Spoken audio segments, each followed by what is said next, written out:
Pembacaan Alkitab tanggal 5 September tahun 2022, hari ke-248. 2 Raja-Raja pasal 17.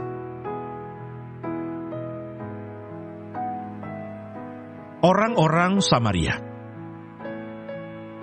Raja Asyur mengangkut orang dari Babel, dari Kuta, dari Awa, dari Hamat, dari Sewarwaim, lalu menyuruh mereka diam di kota-kota Samaria, menggantikan orang Israel. Maka orang-orang itu pun menduduki Samaria dan diam di kota-kotanya. Pada mulanya waktu mereka diam di sana, tidaklah mereka takut kepada Tuhan. Sebab itu Tuhan melepaskan singa-singa ke antara mereka yang membunuh beberapa orang di antara mereka. Lalu berkatalah orang kepada Raja Asyur, "Bangsa-bangsa yang Tuanku angkut tertawan dan yang Tuanku suruh diam di kota-kota Samaria, tidaklah mengenal hukum beribadah kepada Allah negeri itu. Sebab itu dilepaskannyalah singa-singa ke antara mereka yang sesungguhnya membunuh mereka. Oleh karena mereka tidak mengenal hukum beribadah kepada Allah negeri itu." Lalu Raja Asyur memberi perintah, "Suruhlah pergi ke sana salah seorang imam yang telah kamu angkut dari sana ke dalam pembuangan. Biarlah ia pergi dan diam di sana dan mengajarkan kepada mereka hukum beribadah kepada Allah negeri itu." Salah seorang imam yang telah mereka angkut dari Samaria ke dalam pembuangan pergi dan diam di Betel. Ia mengajarkan kepada mereka bagaimana seharusnya berbakti kepada Tuhan.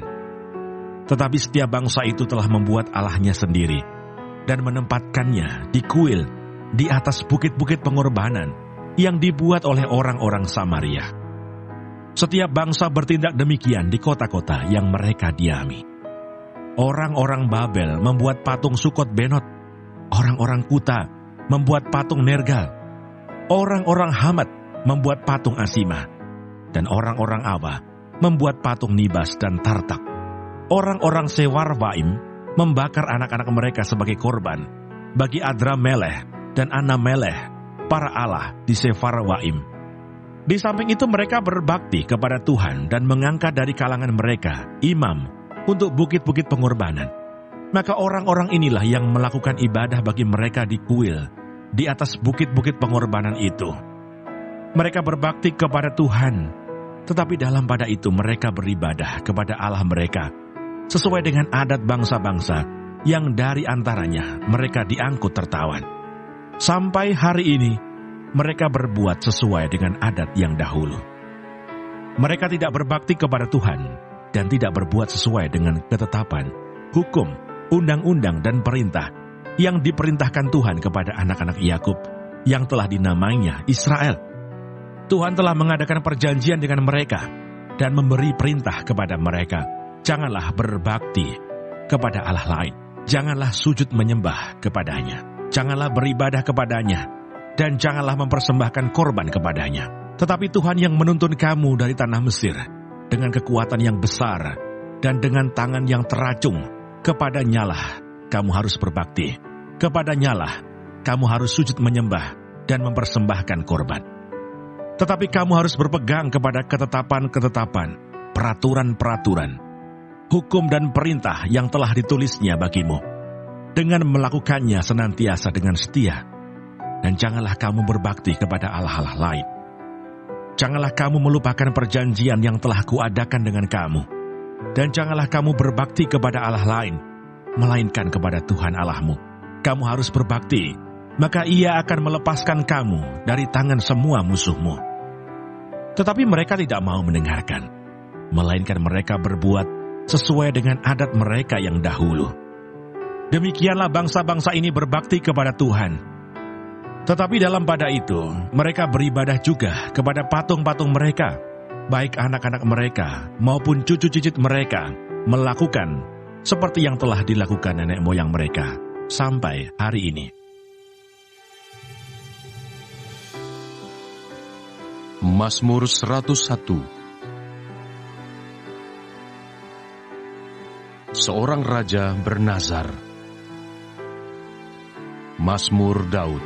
Aku hendak menyanyikan kasih setia dan hukum. Aku hendak bermazmur bagimu ya Tuhan.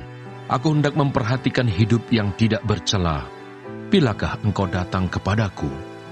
Aku hendak hidup dalam ketulusan hatiku, di dalam rumahku. Tiada ku taruh di depan mataku perkara dursila. Perbuatan murtad aku benci. Itu takkan melekat padaku. Hati yang bengkok akan menjauh daripadaku. Kejahatan aku tidak mau tahu. Orang yang sembunyi-sembunyi mengumpat temannya, dia akan kubinasakan. Orang yang sombong dan tinggi hati, aku tidak suka. Mataku tertuju kepada orang-orang yang setiawan di negeri, supaya mereka diam bersama-sama dengan aku. Orang yang hidup dengan cara yang tak bercela akan melayani aku. Orang yang melakukan tipu daya tidak akan diam di dalam rumahku. Orang yang berbicara dusta tidak akan tegak di depan mataku. Setiap pagi akan kubinasakan semua orang fasik di negeri. Akan kulenyapkan dari kota Tuhan semua orang yang melakukan kejahatan. 1 Timotius pasal 3. Jemaat Allah, dasar dan penopang kebenaran. Semuanya itu kutuliskan kepadamu, walaupun kuharap segera dapat mengunjungi engkau.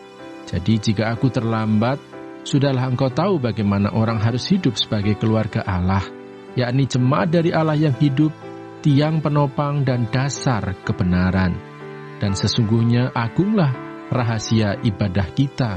Dia yang telah menyatakan dirinya dalam rupa manusia, dibenarkan dalam roh, yang menampakkan dirinya kepada malaikat-malaikat, diberitakan di antara bangsa-bangsa yang tidak mengenal Allah, yang dipercayai di dalam dunia, diangkat dalam kemuliaan.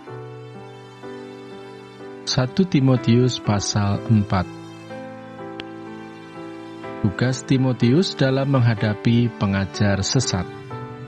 Tetapi Roh dengan tegas mengatakan bahwa di waktu-waktu kemudian ada orang yang akan murtad, lalu mengikuti roh-roh penyesat dan ajaran setan-setan oleh tipu daya pendusta-pendusta yang hati nuraninya memakai cap mereka.